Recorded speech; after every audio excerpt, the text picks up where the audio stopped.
2 weeks after I graduated high school, I got kicked out of my house from my dad, and then I hit the road. And between the age of 18 and 21, I moved 21 times.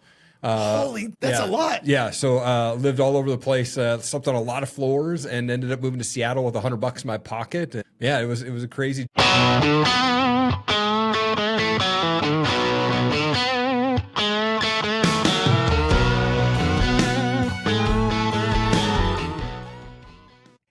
Welcome to the Lyfe Podcast. Thanks for joining. And I'm here with my friend Erik Allen, and we met probably, like a year ago. I was on your podcast. Yeah, it was awesome. Such an honor to have you on the show, man. It was a ton of fun. Yeah.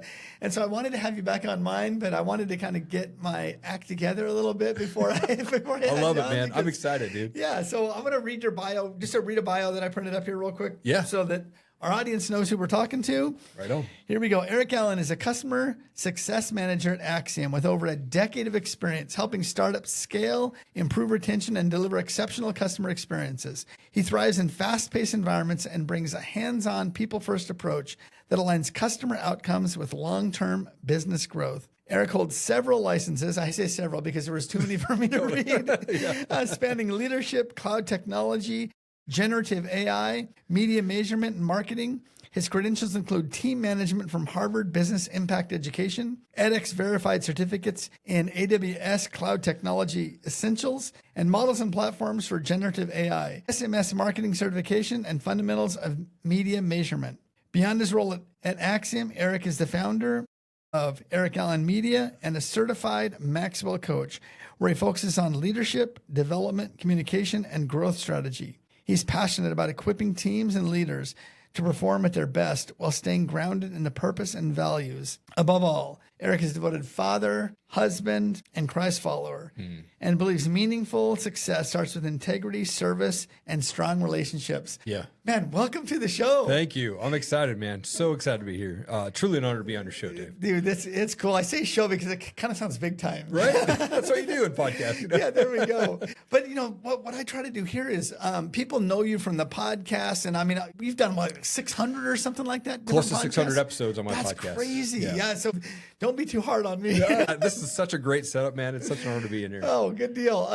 But they know you from that, or they might know you from business or whatever. But I really like to get the story behind who you are, Like, so let's get to it. Come on. Let's do it. So where did you grow up? I grew up in Tri-Cities. Okay. Yeah. So and Tri-Cities is one of those areas where you either stayed and made babies or you got the heck out. And I was 2 weeks after I graduated high school, I got kicked out of my house from my dad, and then I hit the road. And between the age of 18 and 21, I moved 21 times. Holy, that's a lot. Yeah, so lived all over the place, slept on a lot of floors, and ended up moving to Seattle with $100 in my pocket. And yeah, it was a crazy journey, man. Brothers or sisters, or? I have a younger sister who's 4 years younger than me, and then a brother who is about 13 years younger than me. Okay, wow. So what was it like? What was childhood like? I mean, played a lot of baseball, Come on. and so love the game of baseball. Played baseball my life, and growing up in Tri-Cities back then, it was a lot of desert area. So we'd be out in the desert. My dad would take us out to dump places out in the yard or out in the desert, right? We'd go find bullet casings, and people just dump their fridges and stuff like that. And so did a lot of exploring that. And lived in Montana just for a short bit with my mom when I was in 8th and 9th grade year, and then moved back to live with my dad for my high school year. And it was a fun time for sure. I grew up a lot of music. My dad took me to see Richard Marx for my first concert. Really? And then took me to see Rod Stewart for my 13th birthday. Oh, he just had a birthday. Right? Yeah, it's like 81. I know that think guy. he is. Yeah. Not to date you. But. Totally. Yeah. So yeah, I mean, just grew up going to a lot of concerts, and especially in high school, saw a lot of local bands play, and it was just, I've always loved music. And so, yeah. Yeah, I love music as well. I know your devoted husband. Talk to me. When did you meet your wife? Tell me about that. How'd that go? This year, my wife and I will celebrate 21 years. Come on, man. That's awesome. Congratulations. It's been such a fun journey. I worked at Starbucks when I used to work for Universal Records in Seattle. And while I was working there during the day, I'd go work at Starbucks at night. And my wife was a customer who cannot stand the taste of coffee, but likes the smell of it. And she would come in to study, and I said, would you like to get some dinner? And she thought that was the most redneck thing in the world, but here we are married 21 years later, man. Come on. Yeah. I had a coffee shop. Yeah. And I'm one of those. I like the smell. I roasted coffee, so I like the smell. I would taste the bean to make sure it was all good. But not a coffee drinker. Okay. So that's, I can relate. I can Yeah. relate to this, liking the smell, and but not really. I'm not a hot drink guy. A couple kids, right? We have 2 kids, 16 and almost 16, almost 13. So, Wow. Yeah. Good. Yeah, I would say the reason that I am still married today is really because my wife, she invited me to church before we even started dating. And that's how I came to know the Lord and gave my life to Christ over 21 years ago now, man. Wow, So, that's awesome, dude. Yeah. And I remember when I was on your podcast, you were, I think it seems like a lot of the episodes that I'd watched were kind of that talking about like how faith, affects how you do business or something like that. Was that kind of a theme that you had through that, or was that just in that period of time that I was doing your podcast or that I was on? Yeah, so the last year that I did podcasting, I talked with pastors all over the U.S. and talked with Christians about how do they intermingle family and faith and business and things like that. And I was really just curious. I love talking with people, and I'm a very curious type of person when it comes to other people. And so I like to know their stories. And so the first year that I had the Erik Allen show, I talked with entrepreneurs, and some of them like Ed Milet and John Gordon and David Meltzer and just a lot of big name entrepreneurs. I love those conversations. But God really put it on my heart the last year that I was podcasting that, hey, I like what you're doing, but I want you to talk more about me. And I just said, man, I'm going to start talking with pastors and people that love Jesus. And how do we bring that together? And was blessed to speak with Mark Batterson, who's my favorite author in the world. And he's a pastor of National Community Church out there in D.C. and amazing guy. And a lot of his books have really inspired me. And so, that's the last year was just talk with pastors about their, and Christian faith believers, Yeah, that's cool. It's kind of, I find for myself as a Christ follower, it's, that you're always walking that line. I mean, you want to, not be ashamed of the gospel. You want to make sure and be, represent Christ in a positive way. But then you're just kind of like, okay, how does that work? I mean, in talking to those people over the year, was there a common thread and what they? It was really being grateful about things. And part of my kind of mentality is as soon as I open my eyes, I'm 46. Go, man, as soon as I open my eyes in the morning, I'm literally out loud saying, thank you, Jesus, for another day to see and hug and hold my family. It's just really acknowledging that first thing in the morning. That's good. And one of the pastors I had on my show, he mentioned something to me a couple years ago now. I've been doing it, but probably one of the coolest things ever, what he's like, hey, when you wake up, what do most people do? They get on their phone, they check email, they check text, they check social media while they're in the bathroom or doing their thing, right? Guilty. Right? I was too, for sure, right? And then he just said, look, one of the things that I do is I just don't look at my phone until I've had that quiet time with Jesus. I have my prayer time, I have my worship time, I have my journaling time, and then I'll check my phone briefly. And so for me, that was such a game changer. Once I said, all right, Lord, I'm giving you the first thing in the morning. I'm turning on worship music. I'm spending time in prayer. I'm reading my Bible. And after that's done, maybe I'll check my phone right away or, check my phone for something. And I actually got off social media back in August. I'm on YouTube with my YouTube channel, but I'm not on Facebook or Instagram or any of that anymore. I just kind of felt like God was saying, hey, man, I want you to focus more on me. And so that's what I've done every single day. It's about being consistent with my daily walk in Jesus and really putting him first before I go do social media or anything else that I'm working on. Jesus first. That's really helped guided my day. Come on. Yeah, it's crazy because our office here doesn't open until 8:30. I usually get here somewhere around 5:45, 6 o'clock. And I've got my, we'll crank, some worship music on, and it's pretty loud in here, but no one else is in Love here. it. And it just kind of gets your day started, properly. And it is just recognizing who we are and recognizing that we're not God. God's God. We're not. Because sometimes I have a difficult time mixing the two up, it seems like, where I think, okay, I know what's best. And then, okay, God, sit over here for a little bit. Let me work on this problem here. And once I get it solved, then I'm back. And it's just like, you get things reversed so quickly. And so for me, it's definitely, it just sets the tone for the day, where you're just kind of like, okay, I recognize who I am and I'm not God. Yeah. Yeah. And I think even with my own personal walk with Jesus, I just realized over the last couple of years is like, what are the things that he saved me from not doing? Or, what are the things that he stopped me from? I didn't know how many times God has saved me throughout my life. And I know there's a lot of times where I should have been dead, in my party in my early 20s, right? Or, hanging out with people I shouldn't have been hanging out. Like, what did he save me from?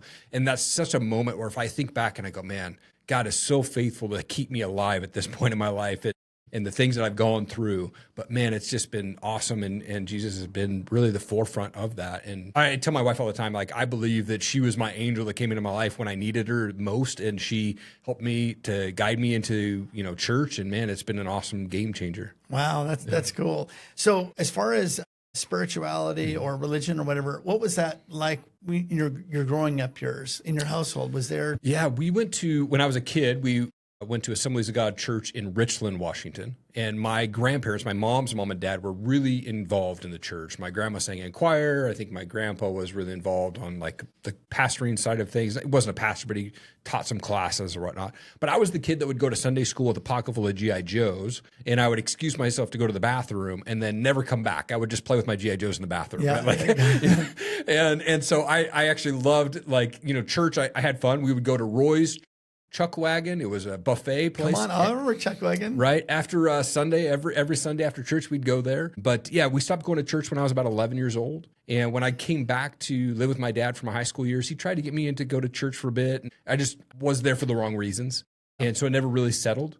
But all of my life, I really have felt like I've always knew who God was, but knew that I wasn't I just wasn't walking with him. I was walking very much in the world. And I was 18 years old. I got arrested for having a bong and had to go to jail. And that was an eye-opening moment for me. I remember when I went to jail, I had the black and white chain gang outfit on. Really? Oh, it was crazy. And I was so scared and nervous. And I didn't know Jesus at this time. But when I went to jail, I was in Dayton, Washington. The only thing I could bring with me into the jail was my Bible. And I just sat down and I read that Bible, starting in Genesis. It was actually my dad's Bible, but I truly believe that God protected me in that moment. I had my own cell, didn't have a bunkmate, right? Wow. I was in and out in 24 hours, but it didn't actually scare me enough to stop doing what I was doing. But yeah, I mean, it was interesting times, but I truly look back and go, man, God saved me here and God saved me there and God saved me there.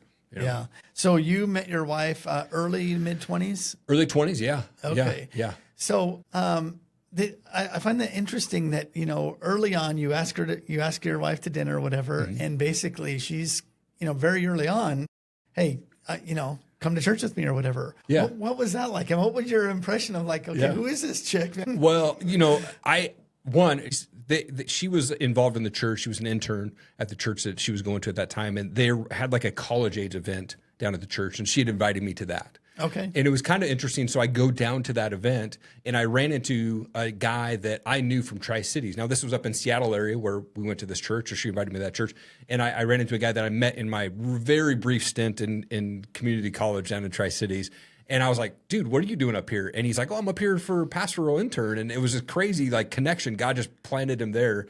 And it was about a month later that I went out and I partied with some friends, and I woke up Easter morning of 2004. I don't think it's, I think it is interesting that it was Easter morning, but I woke up Easter morning surrounded by probably 10 or 12 other dudes that were passed out. We had gone out partying, and I was in my buddy's basement, and I just felt God saying, dude, you are done. If you keep living this life, you're going to die. Yeah. And so in that moment, by myself in my buddy's basement, I just said, Lord, I'm yours. And I surrendered my life, and I quit cold turkey drugs, drinking cigarettes, everything in that moment. Wow. And, that's amazing. Yeah, and I called up who is now my wife, but I called her up and I got her voicemail and said, thanks for inviting me to church. Maybe I'll see you at church sometime. And about a month later, we were dating, and we were married in 11 months, and now we're celebrating 21 years, man. So it's been a fun journey. That is awesome. Isn't it just, I find it interesting, and definitely and probably in your life, you see that God just relentlessly pursues a relationship with us. Yeah. Sure. And it's and unfortunately, a lot of times we go through life, if we, at least I've got friends, and I'm sure you do as well, where you see God try to interject their life, and obviously it's ignored, and then at some point in time, that hardening or that wall just gets built up, and then it's oh my goodness, but then God still keeps pursuing. Still continues to pursue. I look back and I go, man, God would, if I was God, I would have gave up on me a long time ago, because I just was relentless in living in the world when I was so it was just funny that God just continues to provide and be faithful and provides. It's amazing because, like you said, I mean, I could think of numerous people in my life that either have wronged me or whatever, and it's once or twice or three times, and it's I'm kind of done. We're just that person's no longer in our life or no longer. But thank God that's not how He is. Oh, so good, man, so good. So you came to Christ, Yeah. mid-20s, got married 11 months later. Yeah. And then talk to me, like what, after you got married, how long did you work at Starbucks, or what was your career path after that? Yeah. So, I was working at Starbucks when I was about 22 years old. Okay. I never drank coffee until I started working at Starbucks. Yeah. And I worked the early morning shift. I had to be there at 4 a.m. And so I was typically going to bed around that time. So it was kind of a shift. Yeah. So, but yeah, I worked at Starbucks for a few more years. But once I got married, I realized I needed to make more money. Yeah. And so I went into sales and started working for CompUSA out there in Bellevue, Washington for a while. Yeah. And I was doing hardware. I was an account manager for their business side of things and did that for a while.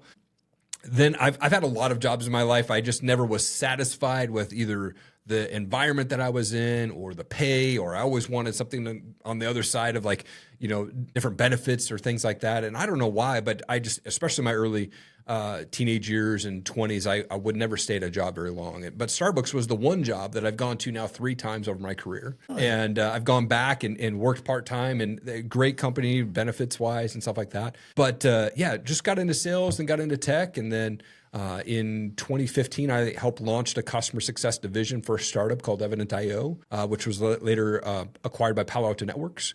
And that really got me on the path that I'm on today. Okay. Now, you started that company, or? I was employee number 18. Okay. So I was number 42 for Evident.io. There was another startup that I was number. Early on. Yeah, early on. And then, so how long were you there with Palo Alto?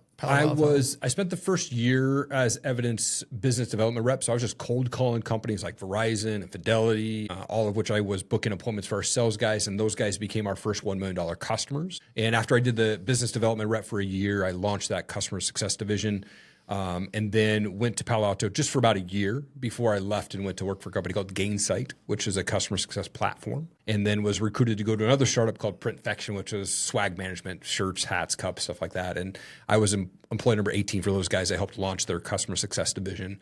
Interesting, I flew down to Denver and met them. I started my first week, March 2nd of 2020, and went down there and saw them in Denver. And then COVID hit, of course, and didn't see anybody from my company for 2.5 years. Went home and so just worked from the founder of the company was very scared about connecting people and having people in person. And so I had already been working from home for a few years at that point. And so it was no change for me, but it was interesting that I just didn't see any of my coworkers for almost 2.5 years. Yeah. Yeah. I worked for a company called Nationwide, that company. And I worked here, and my closest employee is 7 hours away. Okay. So I was out of my home or on the road or whatever. So I never actually saw coworkers except for, once a year, twice a year or something like that. You'd run into somebody doing something. Yeah.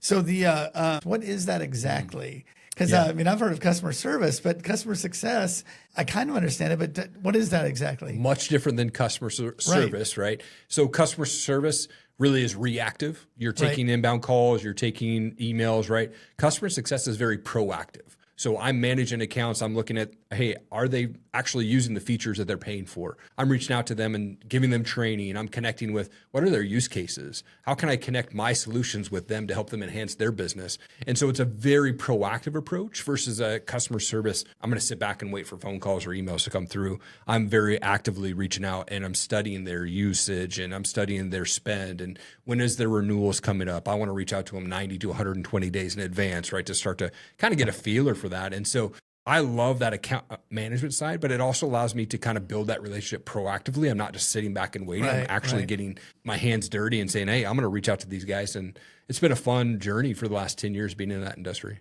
Yeah. Yeah. I could see, because we probably all have systems that we have, or programs that we subscribe to, or heck, my iPhone. Yeah.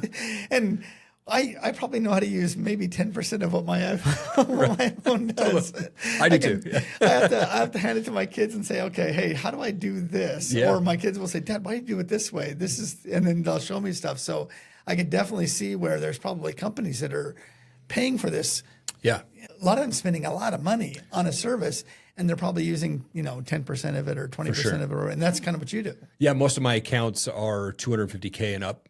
On an annual spend. So I usually I'm more hand-holding with those guys to make sure that they're actually feeling like I'm actually getting value out of what I'm paying for. a lot of times, especially companies, if there's layoffs or we lose our point of contact or something like that, my job is to find out who else in that line can, have that.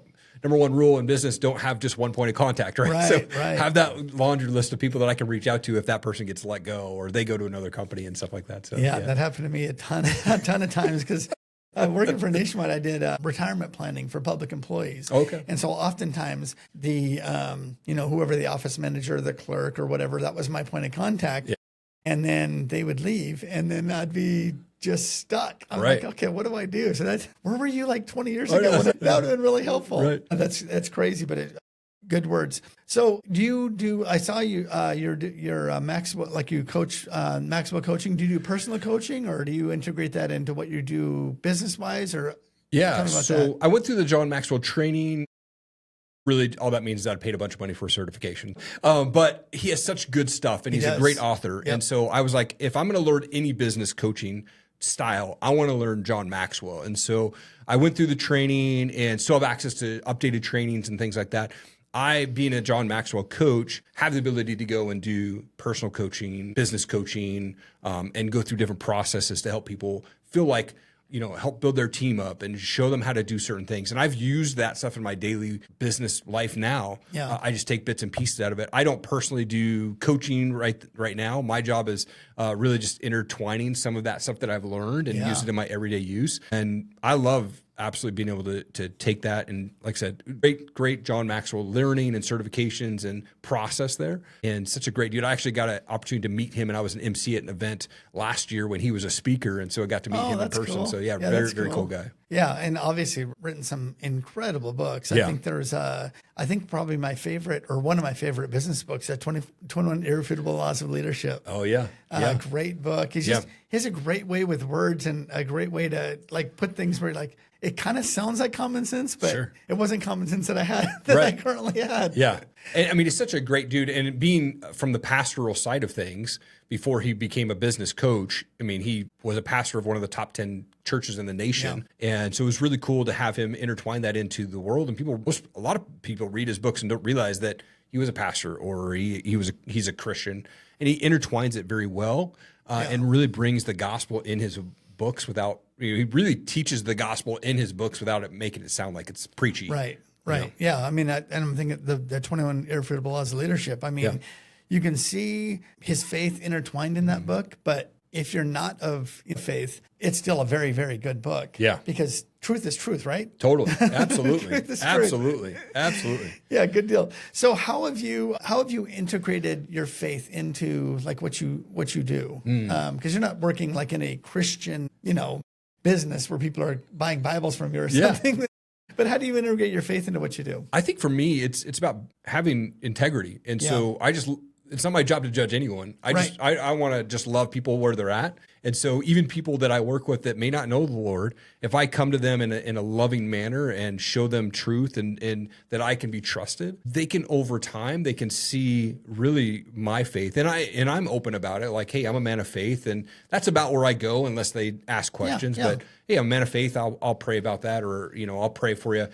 Really blessed that my current boss is also a faith believer. And so we have that in common. But I think for me, the way that I can just impress upon the gospel with people that don't know Jesus is just love them like Jesus would and really approach them from a caring, understanding mindset always. Yeah, that's good. I remember this literally, I remember this very vividly, but this back in the mid 90s, I had a guy that was pretty influential in me, and he had a sign over his desk, and it said, preach Jesus everywhere you go. If necessary, use words. Right. And I thought, dude, so good. That is good stuff, man. Good.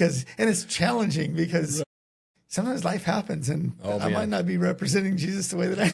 Yeah, I can't put the church sticker on my truck. I'm sorry, but if I do put the church sticker on my truck, I'm like, oh crap, I might just give that guy a thumbs up, right? It's a daily challenge, and that's why I really love what you said. It's how you start your day. For me, it is that. It's like, I could obviously be more consistent and stuff, but it's how you start your day a lot of times. And for me, it's, that music blasting. And then all of a sudden I find myself singing and thank goodness there's nobody else in the office because no one else wants to hear me.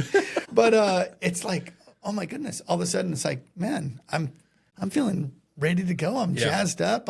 I'm feeling good. And then, it might not be the second person that does something, offensive or whatever. It might be the 30th person or whatever. It just kind of gets you through the day a little bit. Man, I think starting my day off just being grateful and spending time in prayer and really just having that Holy Spirit invitation, man, come and meet me where I'm at, God. And those moments, those times in prayers is really what sets the tone for my entire day. And I just really try to impress that upon my kids too. Like, hey, every day, start your day, be thankful, be grateful. And God will open up the door for you to have an awesome day, but start your day with him, Yeah, good deal.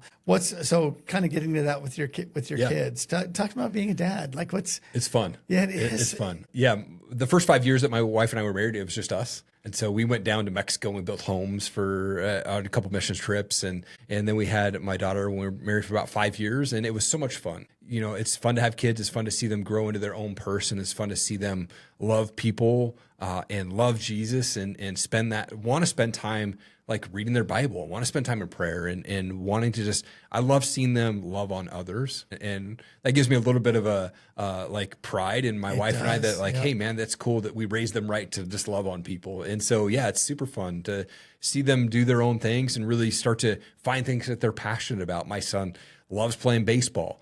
And it's fun to, I coached him for several years and it's fun to see him go out there and push himself more. My daughter does karate and kicks butt. And I love seeing her go out there and just push hard in the gym every time that she's in there. I mean, they're doing 150 push-ups in an hour during a karate session. Right? And I'm like, man, I couldn't do that. And she's out there just on knuckles doing it, and I'm like, I love seeing them grow into that, Yeah, it's cool.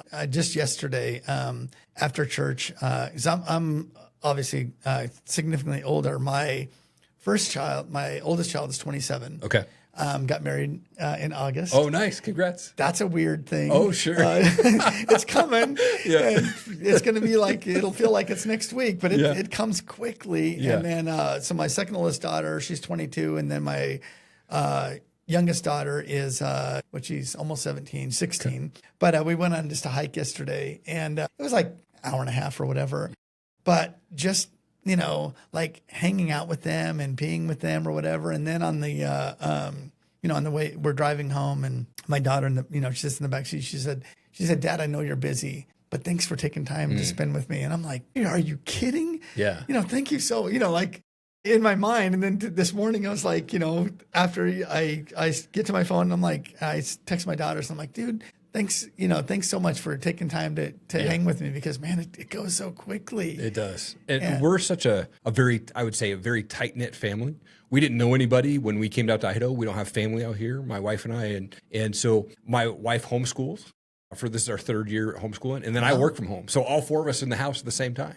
And so, I always know that I'm in the middle of interrupting a session. If I come downstairs and I'm getting water or something and my wife stops talking, right? So I'm like, okay, I'll go back upstairs. But my wife does such a great job of putting the curriculum together and spending time and like really having Bible talks with our kids. And, it's not structured. I mean, it's structured, but like she doesn't have to say, hey, today we're doing history at this time or today we're doing English, right?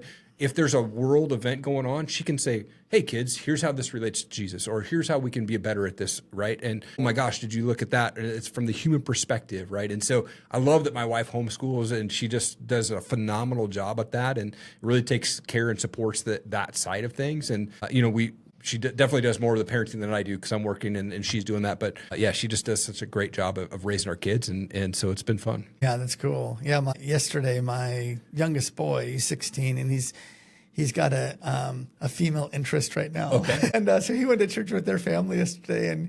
And so, yesterday I get back from the hike and I go into his room and I'm like, hey, talk to me. Like, how was the church you went to? He goes, well, Dad, it was pretty good, but the pastor said this and I kind of think this. And and then I go, well, it could be this, and then he asked me these questions and I'm like, oh my goodness, these are, because kids will just, their mind is just working. And for sure. So then we're able to have this like a conversation. And I think the conversation was Adam physically present when Eve was tempted or was he often? Yeah. And it was just like, so we had this conversation about this. And so I was like, what do you think? And he, he told me, and then he told me what the pastor said. He goes, I just don't know about if I think he was there or not there. And I'm like, but it's an interesting conversation. Right. And just anytime that I can have a legit conversation with my kids and my wife, like I love those moments, Yeah. Put down the phone and talk with your family, just be present.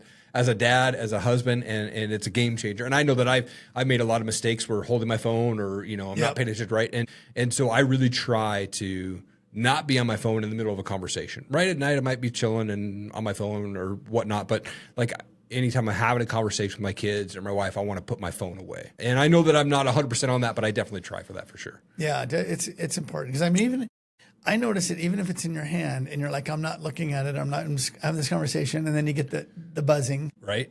And, having an Apple Watch, same thing. I'll be mid-conversation, like, ding, my wife's like, who's that? I'm like, oh, crap, I don't know. I wear, my eyes aren't good enough for an Apple Watch. I'd be like looking at it, trying to figure out what's going on. Oh, that's awesome. So good. Well, so talk about what you're doing now. Yeah. So still working for Axiom, which has been a phenomenal job.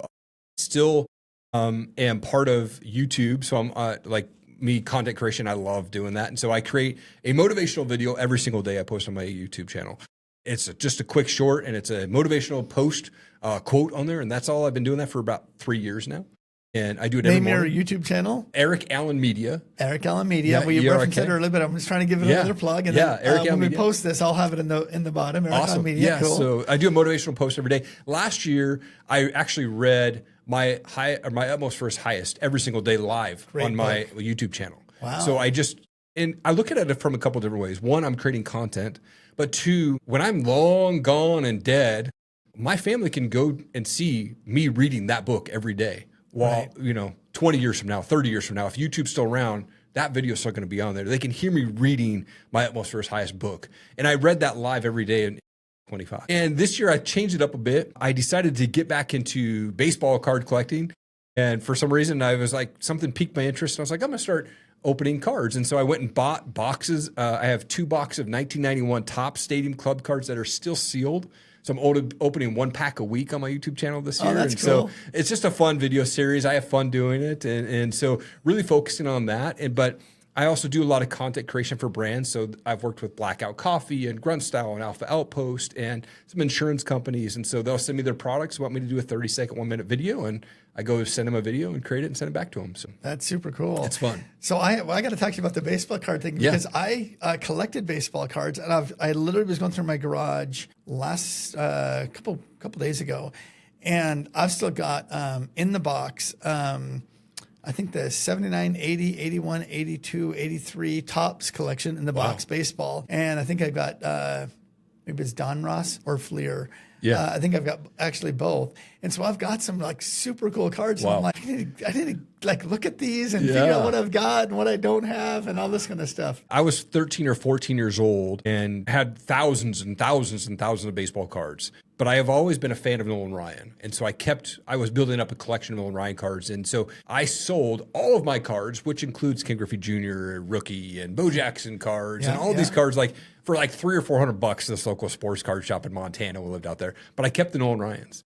So was going back through, and I have about 180, 179 different Nolan Ryan cards. Wow, that's cool. And so I've just kept that over the years, and so it's been fun to go through that. But yeah, I'm having fun opening packs again. And my son opened packs for Christmas and stuff like that, and he's into collecting cards. And literally, I think last year he was opening some sort of cookie or snack or something like that, and he pulled out a Nolan Ryan. And I was like, shut up. And I had a Ken Griffey Jr., not a rookie card, but I had a Ken Griffey Jr. I said, I'll trade you. And so he has the Ken Griffey Jr., and I took the Nolan Ryan. And so, yeah, it's been fun to have that sort of passion for both of us now. Yeah, that is fun. So I was at Nolan Ryan's last game. Oh, you were? Oh, come on. It was in Seattle. Yeah.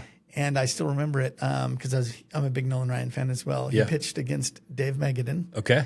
Who was the cousin or nephew of Lou Piniella, who was the managing at the Mariners at the time. Yeah. But I saw his last pitch. Wow. And then I want to say it was like 4 or 5 years ago, he came out and threw, and this again, so I was there when his arm just, you could tell, okay, that was it. His career's over. Yeah. But I think 4 or 5 years ago, he threw out the first pitch. He threw like 80-something miles an hour. Oh, yeah. Yeah. And I'm like, buckets. Crazy. Yeah. That guy was unbelievable. I mean, the things that he was able to do and play as long as he did, 27 years in Major League Baseball. I mean, the only guy to ever do pro sports that long was Gordie Howe. Same thing, 27 years in hockey. That's pretty unbelievable as well. But, Nolan Ryan, he's a stud for sure. Yeah. And like definitely genetically he had some good DNA, I should say. Oh, sure. That's like pitchers can't do that now. I mean, they don't even pitch a whole season. No. You know, it's like, okay, I'm going to be on the DL. If I can make 25 starts, that's a really, really good year. Yeah, most pitchers can't even finish a game nowadays. Oh, no, it's sixth inning. Now it's 6 innings. He's throwing 7 no-hitters, and I mean, like, he's out there, like, dominating, you know? Yeah, I think there was several times where he threw 11 or 12 innings. Yeah. You know, it's like, what? Yeah. This is crazy. I want to see he had like 150 something pitches in one game one time. Yeah. Oh, yeah. And I mean, pitchers don't even go to 100 anymore. No, not even close. Not even close. Dude, I could sit here and talk about this for a long, long time. But just kind of bring this to kind of a wrap. Yeah. Obviously, you've lived you've done a lot of cool things as far as working with people, trying to get people to be their best, trying to get companies to be their best, trying to get companies to use the tools that they have the best way possible. Do you have any advice for us takeaway that we could take from this conversation? I would say the one thing that has been a game changer for me over the years, I interviewed a guy named Craig Ballantyne, and he's, for some reason, he's got the nickname like the most disciplined man on earth, right? Very fit guy, like very good coach business-wise and stuff like that. But I had him on my show, and he sent me his book called The Perfect Day Formula. And there was something in there that he talked about was write down either on a Post-it or a notepad before you leave the office at night, what are the top 3 to 5 priorities that you have to do first thing in the morning? And put them on your desk, put it on a Post-it, something like that, so that when you get to your desk, that's the first thing that you see, and you know exactly what you got to do. You're not scrolling on social media. You're like, these 3 things I have to do today. And so before you leave the office, put that notepad down, put it on a Post-it, something like that. And so I try to do that every night when I leave my desk. I'm writing down the 3 things that I got to do in the morning. Whether that's responding to a certain email or reaching out to somebody or encouraging somebody, or I have to do this business report. Like, I know that those are my priorities that I have to take care of. So I know right when I get to the office, I'm working on it. And so that's been a game changer for me. And that's good. You know, like I said, first thing is being grateful and thankful that Jesus gave me another day to see and hug and hold my family, spend time in prayer, and then write down those Post-it notes, you know, your priorities, and then just go at it, man. Dude, that's good. There's so many times where I'll be thinking at night, okay, I need to do this tomorrow. And then tomorrow comes and it's like, you know, it gets to be like 5 o'clock and I'm like, oh, dude, I never did that. Right. All the time I did stuff, it. Man. Write it down the night before That's going to be on a short. Come on, let's do it. So good deal. Well, dude, it was so fun. It was awesome. And thank you so much for coming and being on the show. And I think I'm supposed to say this earlier, but man, if you like hearing people's stories, like this, subscribe to this, share this with somebody. You said it earlier. The whole reason why I'm doing this and trying to capture people's stories is a lot of times a lot of people's own family don't know their story. Yeah. And I'm just trying to capture stories so that people can share this and, you know, like, dude, you got to check this out. This is my uncle, or this is my dad, or this is the guy that I do business with, or whatever. Here's who he is. You know, not just, you know, the worker, the whatever. This is who he is as a person. So I'm trying to capture that. And I love it. I'm trying to get better and better at it. And, such a good mission, man. One day I'll good. I always say everybody should start a podcast just so you can leave your story, you know, because there's just so much stuff out there that's going to get lost over time. And yeah, you can pass around books and journals and things like that. But if they can capture your voice and your excitement and your facial expressions when you're sharing your story, it's amazing. And I just truly think that even if you just did a podcast that you didn't share with anybody but your family, right? Like, just leave that so that people can capture your story. And man, it's such a massive thing. I say everybody should do a podcast. Good stuff. Hey, here's the deal. This just popped into my head. And so I'll ask it to you now. Yeah.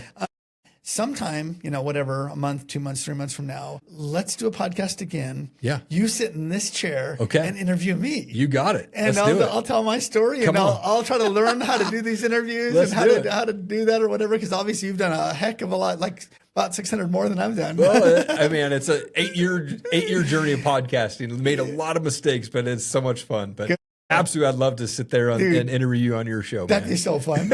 Hey man, thank you so much for joining. Thanks for spending time with us. Honestly, I'm humbled when people sit there and watch and hear our content and check us out, man. And it's even a bigger deal if you share it, like it, subscribe to it, all that stuff.